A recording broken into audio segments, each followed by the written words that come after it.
El rugido de los motores llenaba el aire de la base aérea de Wright Field en Ohio, donde cada despegue podía ser el último, y cada aterrizaje representaba otra oportunidad de vivir un día más. En el año 1943, mientras la Segunda Guerra Mundial consumía el mundo entero en un conflicto sin precedentes, los cielos estadounidenses se habían convertido en laboratorios volantes, donde pilotos de pruebas arriesgaban sus vidas para encontrar las debilidades ocultas del enemigo y las fortalezas inexploradas propias. Entre esos hombres extraordinarios estaba David Miller, un piloto de 32 años con más de 3.000 horas de vuelo en su haber, cuya misión única y peligrosa no era destruir aviones enemigos en combate aéreo, sino comprenderlos tan profundamente, tan íntimamente, que pudiera encontrar sus secretos más vulnerables y salvar miles de vidas aliadas en el proceso. Lo que David estaba a punto de descubrir en las próximas semanas cambiaría dramáticamente el curso de los combates aéreos en el vasto teatro del Pacífico, y demostraría de manera irrefutable que, en muchas ocasiones, el conocimiento profundo del adversario valía infinitamente más que 1.000 balas disparadas al azar. Si disfrutas historias que te mantienen al borde del asiento, no olvides darle like a este video y suscribirte al canal para no perderte más relatos como este. Ahora, acompáñame a descubrir cómo un piloto estadounidense desentrañó el secreto mortal del caza más temido de Japón. La mañana del 15 de marzo amaneció particularmente fría en Ohio, con una capa delgada de escarcha cubriendo las pistas de Wright Field.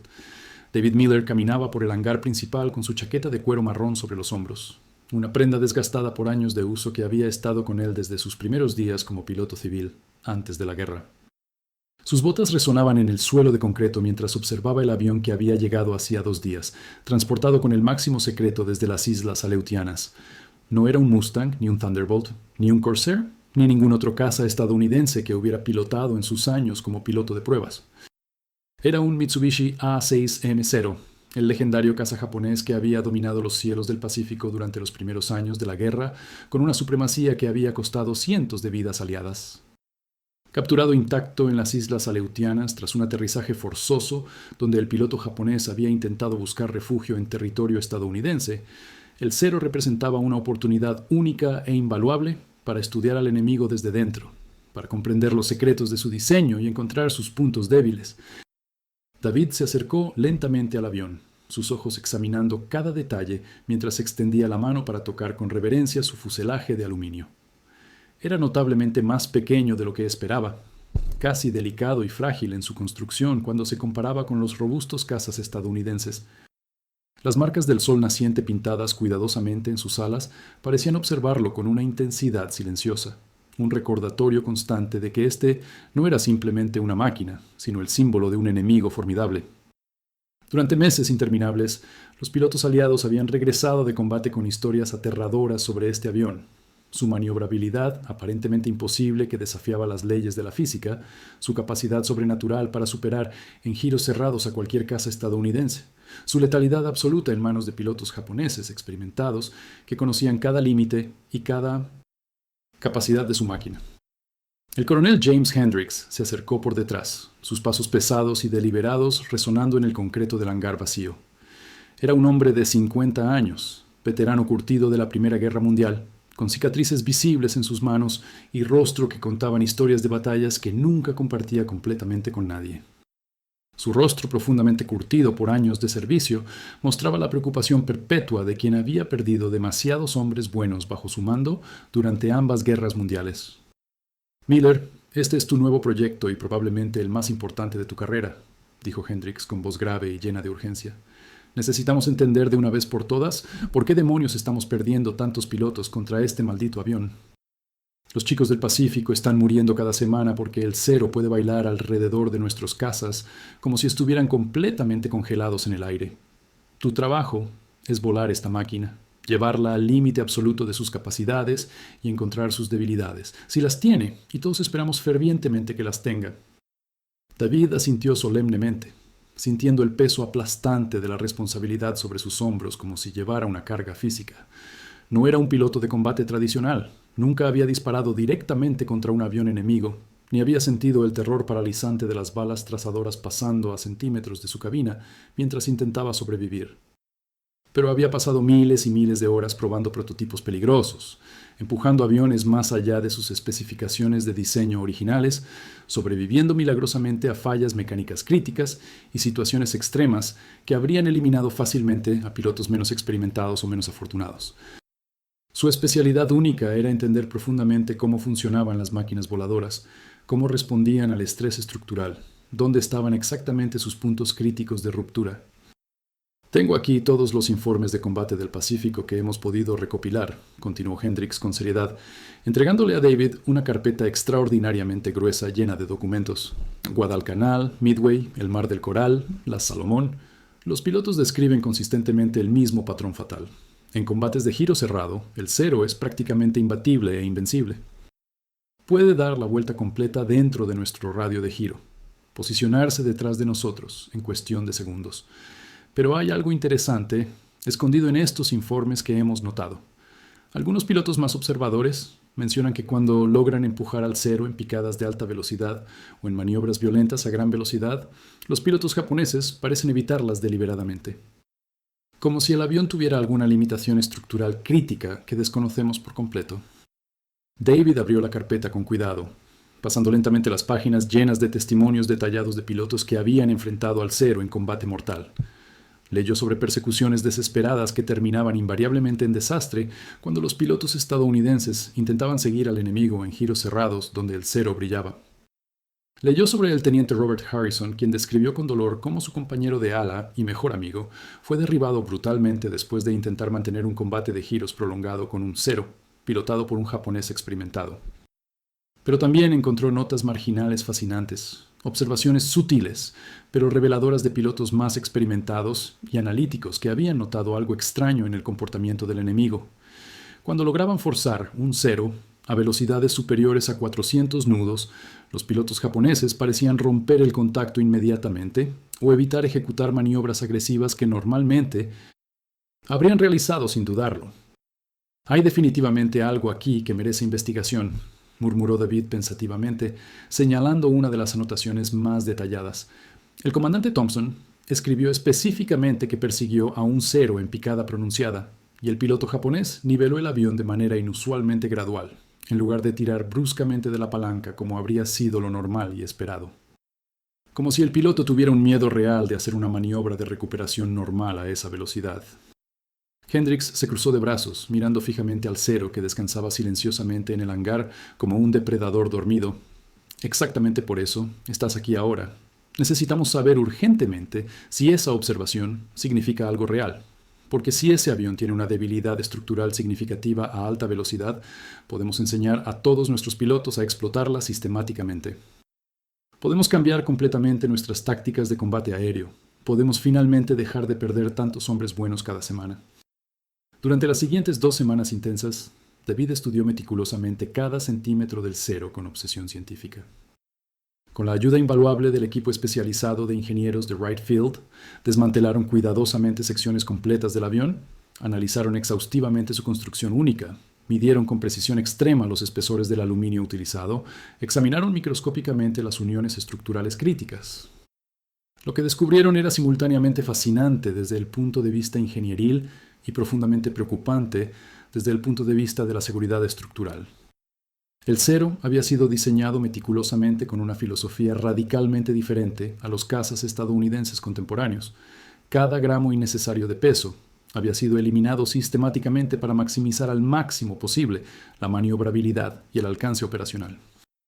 No tenía absolutamente ningún blindaje para proteger al piloto de balas enemigas. Los tanques de combustible no estaban sellados contra incendios. Las estructuras internas eran sorprendentemente ligeras y delgadas comparadas con estándares estadounidenses. Sarah Chen, una brillante ingeniera aeronáutica de 28 años que había llegado recientemente a Wright Field desde el prestigioso Instituto Tecnológico de California, se unió al análisis técnico detallado. Era una de las muy pocas mujeres trabajando directamente en el desarrollo de aeronaves militares de combate, y había tenido que demostrar su valía cada día, en un mundo completamente dominado por hombres que frecuentemente cuestionaban su presencia. Su especialidad particular eran las estructuras de las alas y la dinámica de vuelo compleja. David, necesitas ver esto inmediatamente, dijo Sarah con urgencia, señalando cuidadosamente los largueros principales del ala del cero con su linterna de trabajo. Estos largueros son increíblemente, casi peligrosamente delgados comparados directamente con los de un Mustang o un Corsair. Los ingenieros japoneses redujeron el grosor del material al mínimo absoluto necesario para soportar únicamente las cargas de vuelo normal previstas. Es absolutamente brillante desde el punto de vista del diseño ultraligero, pero desde el punto de vista estructural, pero significa que no tienen prácticamente ningún margen de seguridad estructural, completó David inmediatamente, comprendiendo al instante las implicaciones críticas de seguridad. Si sometes estas alas ultraligeras a cargas significativamente superiores a las previstas cuidadosamente en el diseño original, podrían fallar catastróficamente en pleno vuelo, asintió Sarah gravemente, su expresión mostrando preocupación genuina. El problema serio es que no sabemos exactamente cuál es ese límite crítico de carga. Los japoneses, obviamente, no dejaron los manuales detallados de ingeniería estructural con el avión capturado. Vamos a tener que descubrirlo experimentalmente de la manera difícil y peligrosa. La primera vez que David subió cuidadosamente a la cabina estrecha del Zero fue una experiencia completamente surrealista y desorientadora. Todo estaba marcado exclusivamente en japonés, desde los instrumentos de vuelo hasta los controles de motor. Los técnicos estadounidenses habían agregado etiquetas improvisadas en inglés para ayudarlo a navegar, pero aún así se sentía como si estuviera en territorio profundamente extraño y hostil. La cabina era notablemente espartana, sin la comodidad relativa y protección de los cazas estadounidenses a los que estaba acostumbrado. El asiento no tenía ningún blindaje protector detrás, solo una lámina extremadamente delgada de aluminio que no detendría ni una bala de pistola disparada a distancia.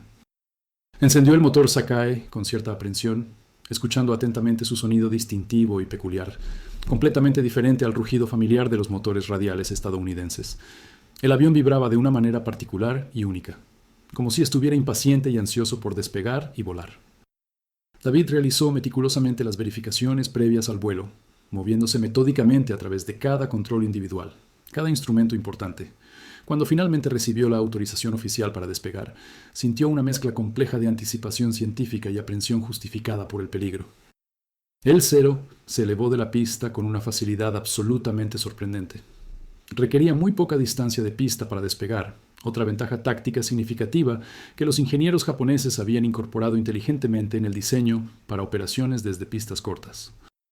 Una vez en el aire, David comenzó cuidadosamente a familiarizarse con el avión, realizando maniobras suaves iniciales para sentir exactamente cómo respondía a sus comandos.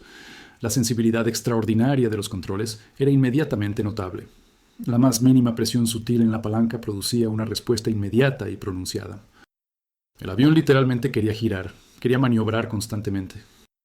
Durante los siguientes vuelos sucesivos, David exploró sistemáticamente el rango completo de rendimiento del Zero bajo diferentes condiciones.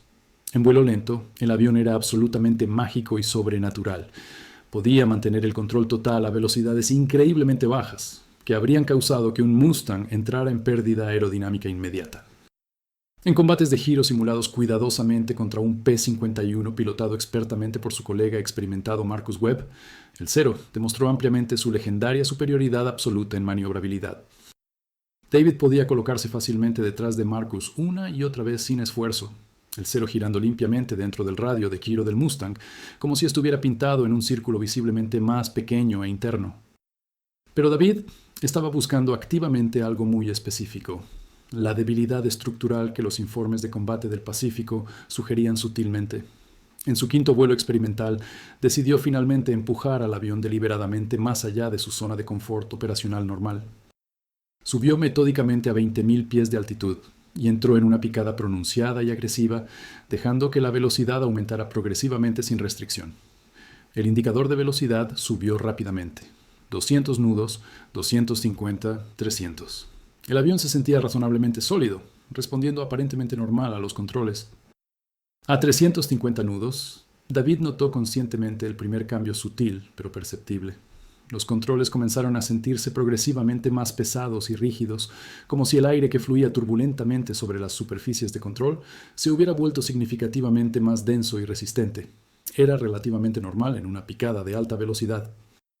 Continuó empujando deliberadamente, dejando que la velocidad aumentara peligrosamente a 400 nudos completos.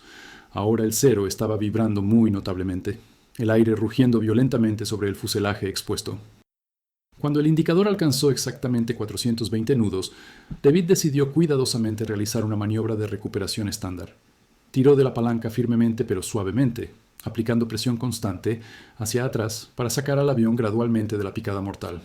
En ese momento crítico, sintió y escuchó simultáneamente algo que le heló completamente la sangre en las venas. Un crujido metálico profundamente ominoso vino directamente de las alas, acompañado de una vibración violenta y aterradora que sacudió brutalmente toda la estructura del avión. Las puntas de las alas comenzaron a flexionarse visiblemente de una manera que claramente no era normal ni segura, torciéndose dramáticamente hacia arriba como si fueran de goma flexible en lugar de aluminio sólido.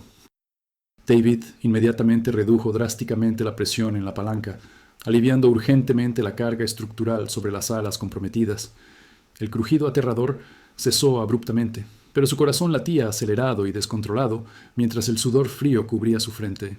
Niveló el avión extraordinariamente cuidadosamente, reduciendo la velocidad de manera extremadamente gradual y controlada. Durante todo el descenso tenso de regreso a Wright Field, pudo ver claramente las ligeras pero inequívocas deformaciones permanentes en las alas, ondulaciones visibles en la piel de aluminio que definitivamente no habían estado allí antes del vuelo experimental. Cuando finalmente aterrizó con alivio palpable, Sarah y todo su equipo técnico ya estaban esperando nerviosamente junto a la pista. David había informado urgentemente por radio sobre lo que había experimentado peligrosamente, y todos comprendían perfectamente la gravedad absoluta del descubrimiento crítico. Una vez que el avión estuvo completamente seguro en el hangar protegido, el equipo completo lo inspeccionó exhaustivamente y minuciosamente. «Mira aquí cuidadosamente», dijo Sarah con voz tensa, señalando precisamente los largueros del ala con su linterna brillante. «Hay deformaciones permanentes claramente visibles en el metal estructural. Las alas fueron sometidas a una carga que excedió significativamente su límite elástico de diseño. Unos segundos adicionales de esa carga extrema y habríamos tenido una falla estructural catastrófica completa. Las alas se habrían separado completamente del fuselaje en pleno vuelo». David sintió un escalofrío genuino recorriendo completamente su espalda. Había estado literalmente a segundos escasos de una muerte absolutamente segura. Pero infinitamente más importante desde el punto de vista estratégico, habían descubierto exactamente lo que estaban buscando desesperadamente: la debilidad fatal e inherente del Zero. El avión era supremo e invencible en combates de baja velocidad y alta maniobrabilidad, pero su construcción ultraligera e innovadora lo hacía extremadamente vulnerable a las altas cargas estructurales generadas durante maniobras violentas ejecutadas a alta velocidad. El coronel Hendricks convocó inmediatamente una reunión urgente con oficiales de inteligencia militar y tácticos experimentados de la Fuerza Aérea. David presentó meticulosamente sus hallazgos técnicos con precisión científica absoluta, explicando detalladamente que el Zero podía ser derrotado sistemáticamente si los pilotos estadounidenses evitaban completamente los combates de giro tradicionales, y en su lugar usaban tácticas basadas exclusivamente en velocidad, picadas de alta velocidad, ataques de pasada únicos y maniobras bruscas de recuperación que el Zero simplemente no podía igualar físicamente sin arriesgar su integridad estructural fundamental. Los pilotos japoneses conocen perfectamente esta limitación crítica, explicó David enfáticamente, señalando los datos técnicos en la pizarra. Por eso, evitan sistemáticamente las maniobras violentas a alta velocidad. Saben que su avión no puede manejarlas estructuralmente. Pero nuestros pilotos no lo sabían hasta ahora, así que seguían intentando inútilmente combatir al Zero en su elemento natural. Giros lentos y cerrados donde es completamente invencible. Si cambiamos radicalmente nuestras tácticas, si entrenamos exhaustivamente a nuestros pilotos para usar la velocidad superior y la potencia de nuestros aviones, el Zero deja de ser invencible y se convierte en vulnerable. Las semanas siguientes fueron una carrera frenética contra el tiempo para documentar completamente los límites estructurales del Zero y desarrollar nuevas tácticas de combate específicas. David realizó vuelo tras vuelo peligroso, cada uno empujando al avión progresivamente más cerca de sus límites absolutos, mapeando exactamente qué maniobras específicas causaban estrés estructural crítico. Sarah y su equipo desarrollaron modelos matemáticos complejos para predecir con precisión las cargas sobre las alas bajo diferentes condiciones de vuelo. Pero no todo fue exclusivamente trabajo técnico. Una noche, mientras David y Sarah revisaban datos en la oficina de ingeniería, ella compartió algo personal que había estado guardando cuidadosamente. «Mi hermano está en el Pacífico en este momento», dijo Sarah en voz baja, sin levantar la vista de los gráficos frente a ella. Es piloto de un F-4F Wildcat, basado en un portaaviones. En su última carta, mencionó que habían perdido 3 pilotos de su escuadrón en encuentros con ceros. Uno de ellos era su mejor amigo desde la infancia. Cuando trabajo en este proyecto, no es solo un problema técnico para mí. Cada debilidad que encontramos, cada límite que documentamos, podría ser literalmente la diferencia entre que mi hermano regrese a casa o que recibamos una de esas malditas cartas del Departamento de Guerra. David dejó su lápiz y miró a Sara. Vio en sus ojos la misma determinación que lo impulsaba a él, pero mezclada con un miedo personal que él no había considerado completamente. Para él, el cero era un rompecabezas fascinante, un desafío técnico. Para Sara, era la diferencia entre la vida y la muerte de su hermano. Vamos a encontrar absolutamente todo lo que hay que encontrar, prometió David solemnemente. Cada debilidad, cada límite, cada ventaja que podamos dar a nuestros pilotos. Tu hermano y todos los demás allá afuera van a saber exactamente cómo vencer a este avión. En mayo de 1943, el informe completo sobre las capacidades y limitaciones del Cero fue distribuido urgentemente a todas las unidades de combate en el Pacífico. Se establecieron nuevos programas de entrenamiento basados en los hallazgos de David. Los pilotos aprendieron a evitar los combates de giro con el Cero, a usar la velocidad superior de sus aviones para realizar ataques de pasada, a emplear picadas pronunciadas y recuperaciones bruscas que el Cero no podía seguir sin arriesgar su integridad estructural. Los resultados fueron dramáticos e inmediatos. Las tasas de pérdidas de pilotos estadounidenses en combate contra el Cero comenzaron a disminuir rápidamente. Los pilotos que habían temido enfrentarse al legendario caza japonés ahora tenían las herramientas y el conocimiento para combatirlo efectivamente. El equilibrio en los cielos del Pacífico comenzó a cambiar. Marcus Webb, el piloto que había ayudado a David en las pruebas de combate simulado, fue enviado al Pacífico en junio. Antes de partir, visitó a David en Wright Field. Quiero agradecerte personalmente, dijo Marcus, estrechando la mano de David con firmeza. Lo que descubriste aquí va a salvar vidas. Muchas vidas. Los chicos en el frente están hablando de las nuevas tácticas. Están emocionados por tener finalmente una forma de vencer al Cero. Después de que Marcus se fue, David se quedó solo en el hangar, mirando el Cero que había volado tantas veces. El avión mostraba las cicatrices de las pruebas intensivas, abolladuras menores, parches donde habían tomado muestras del material, marcas de las repetidas inspecciones estructurales. Sara entró en el hangar, encontrando a David en su contemplación silenciosa. Traía un telegrama en la mano y su rostro mostraba una mezcla de alivio y alegría. «Es de mi hermano», dijo, su voz emocionada. «Está bien. Escribió que su escuadrón tuvo un encuentro con ceros la semana pasada. Usaron las nuevas tácticas, exactamente como las documentamos. No perdieron un solo avión y derribaron 3 ceros.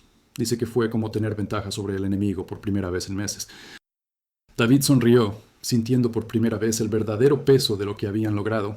No habían diseñado un arma nueva ni habían creado una tecnología revolucionaria. Simplemente habían comprendido al enemigo lo suficientemente bien como para encontrar su punto débil. En los meses siguientes, David continuó su trabajo como piloto de pruebas, evaluando nuevos diseños estadounidenses y estudiando otros aviones enemigos capturados. Pero el Cero permanecía en el hangar de Wright Field, un testimonio silencioso de que a veces el conocimiento era más poderoso que la fuerza bruta. La guerra en el Pacífico continuaría durante 2 años más, con sacrificios inimaginables y pérdidas devastadoras en ambos bandos. Pero la tasa de éxito de los pilotos estadounidenses contra el Cero mejoró dramáticamente después de la diseminación de los hallazgos de David. Una tarde de septiembre, mientras el sol se ponía sobre Wright Field, David recibió una visita inesperada. Un grupo de pilotos recién regresados del Pacífico habían venido específicamente para conocer al hombre que había descubierto cómo vencer al Cero. Eran hombres jóvenes, algunos apenas mayores de 20 años, pero con ojos que habían visto demasiado. El teniente James Bradford, un piloto de P-38 Lightning, habló en nombre del grupo. «Señor Miller, quería que supiera que hay docenas de nosotros que no estaríamos aquí si no fuera por lo que usted descubrió. Le debemos nuestras vidas». David, nunca cómodo con el reconocimiento público, simplemente asintió. «Solo hice mi trabajo.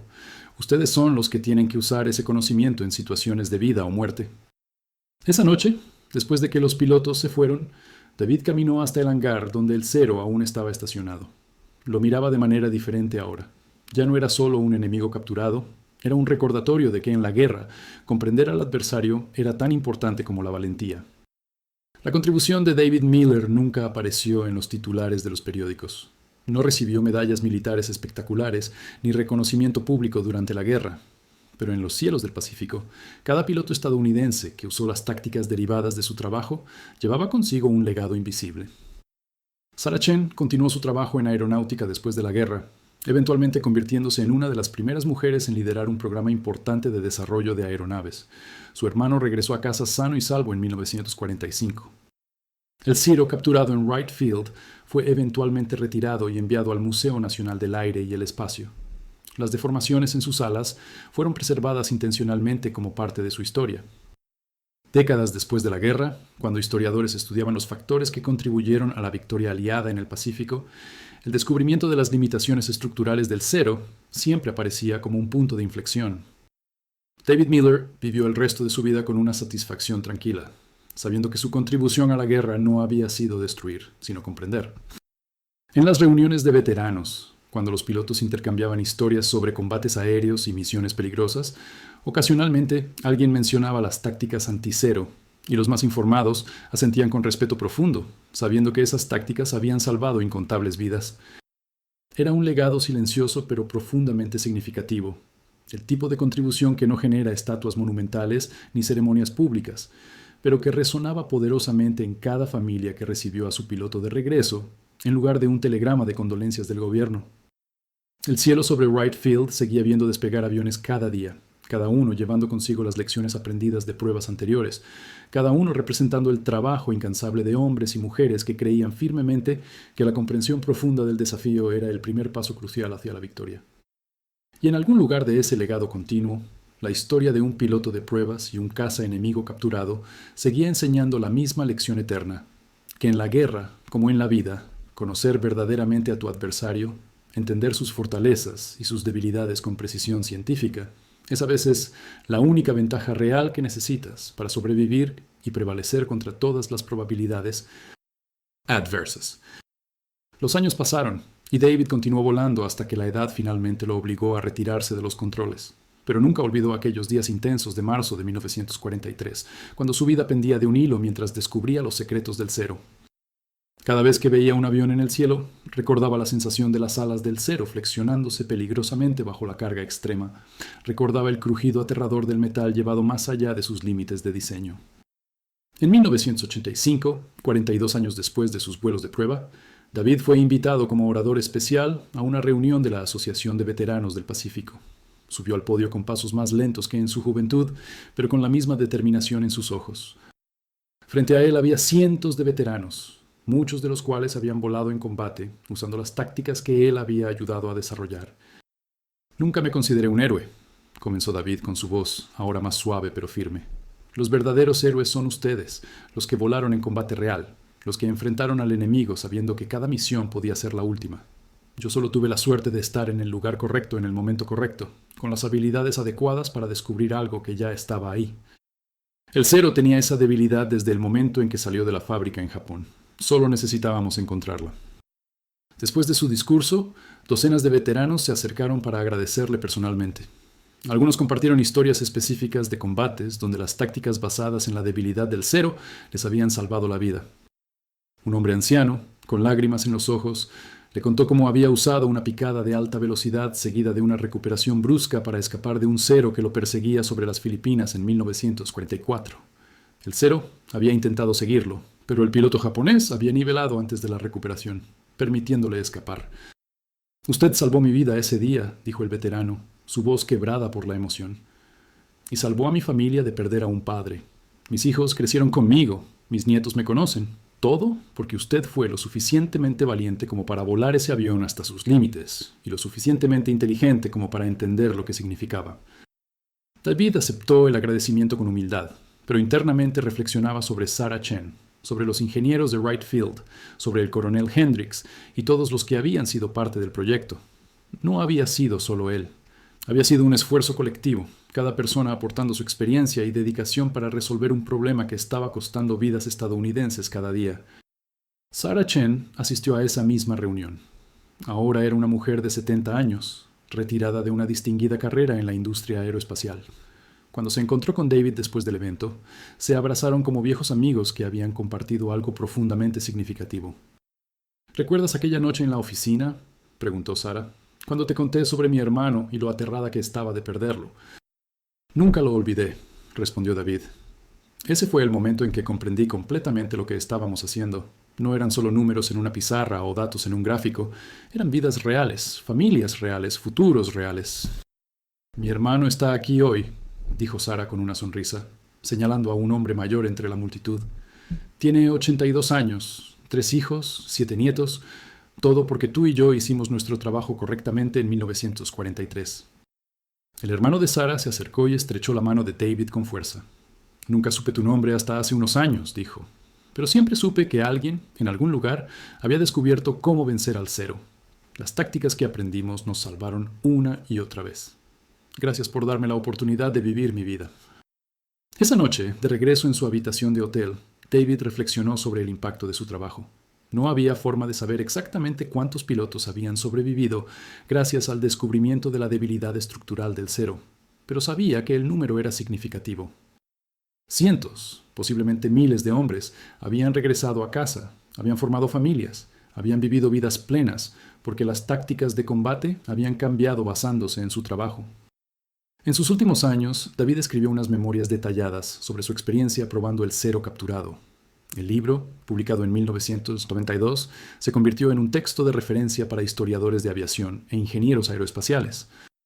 En él, David enfatizaba una lección que consideraba fundamental, que en cualquier conflicto, ya sea militar o de cualquier otro tipo, comprender profundamente al oponente era tan importante como cualquier arma o táctica. El cero, escribió en su libro, era un avión brillantemente diseñado para una misión específica. Los ingenieros japoneses habían hecho exactamente lo que se les pidió, crear un caza de largo alcance con maniobrabilidad excepcional. Que tuviera una debilidad fatal a alta velocidad no era un defecto de diseño, era una consecuencia inevitable de las decisiones que tomaron para cumplir su misión. Nuestro trabajo no fue criticar su diseño, sino entenderlo lo suficientemente bien como para encontrar cómo derrotarlo. Cuando David Miller falleció en 1998 a los 87 años, su funeral fue atendido por docenas de veteranos de la Segunda Guerra Mundial, muchos de los cuales habían volado en el Pacífico. El servicio fue simple, como él habría querido, pero cada persona presente sabía que estaban despidiendo a alguien cuyo trabajo había tenido un impacto profundo en el curso de la guerra y en sus propias vidas. El cero original que David había probado permanece en exhibición en el Museo Nacional del Aire y el Espacio en Washington. Junto al avión hay una placa que explica su historia, incluyendo su captura en las Aleutianas y su papel en el desarrollo de nuevas tácticas de combate. Menciona brevemente a David Miller, el piloto de pruebas que arriesgó su vida para descubrir sus secretos. Cada año, miles de visitantes pasan junto al cero, admirando su diseño elegante y su significado histórico. Pocos se dan cuenta de las cicatrices apenas visibles en sus alas, las pequeñas deformaciones que quedaron después de que David lo llevó al límite de su resistencia estructural. Esas marcas, preservadas intencionalmente, son testigos silenciosos de un momento crítico en la historia de la aviación de combate, cuando el conocimiento científico y el coraje personal se combinaron para cambiar el equilibrio de poder en los cielos del Pacífico. La historia de David Miller y el cero capturado es más que una anécdota fascinante de la Segunda Guerra Mundial. Es un recordatorio de que en los conflictos humanos, las soluciones más efectivas a menudo no provienen de una mayor violencia o armas más destructivas, sino de una mejor comprensión. David no destruyó ceros enemigos, pero su trabajo permitió que otros lo hicieran de manera más segura y efectiva. No disparó una sola bala en combate, pero salvó más vidas que muchos haces de combate. En las escuelas de pilotos militares modernas, la historia del descubrimiento de David todavía se enseña como un ejemplo de la importancia del análisis técnico riguroso y las pruebas exhaustivas. Los futuros pilotos aprenden que conocer las limitaciones de los aviones enemigos puede ser tan valioso como conocer las capacidades de los propios. El legado de David Miller vive en cada piloto que comprende que la guerra aérea no es solo sobre valentía y habilidad de vuelo, sino también sobre inteligencia, análisis y comprensión profunda de las máquinas que vuelan. Su trabajo en aquellas semanas intensas de 1943 demostró que un hombre con conocimiento y determinación, dispuesto a arriesgar su vida en la búsqueda de la verdad, puede cambiar el curso de la historia sin disparar un solo tiro.